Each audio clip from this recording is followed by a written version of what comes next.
how to make this delicious and zingy key lime pie. We've got a gorgeous pastry, delicious filling and a meringue swirl on top. So we need to get all the ingredients for our pastry, all the dry ingredients, and sieve them together. We're going to pop them in our food processor and add in our cold chopped butter. Whiz that all together, and then you're going to add in your ice cold water and your egg yolks.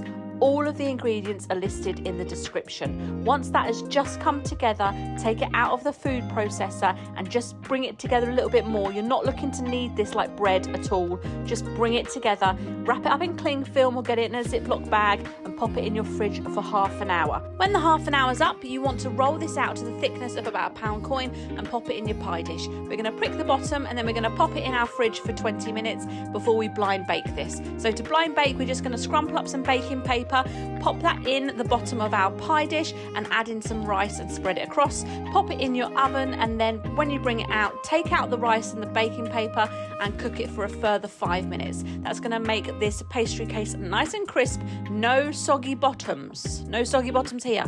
Once that's done, we're going to move on to making our filling. We want to add our filling after this is cooled down. So you've got plenty of time now to make your filling. Add your condensed milk into your bowl, and then you want to add your egg yolks and the zest and juice of 7 limes. If you want this a bit more zesty, you can add in more lime juice. That's absolutely fine. Whisk that all together until it is nice and thick, and then pour it in your pastry case. Be careful not to overfill.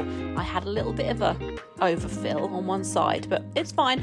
Then you're going to bake this off in your oven, and while that is cooling, we can make our meringue topping. So we need to add our sugar and our water into a saucepan and melt it together until there is no sugar granules left, and add that into stiff peak egg whites just in slow drizzle, and it will come together and it will be absolutely beautiful. I've just popped that on the top there. It'd be better if I had a piping tip, but I don't.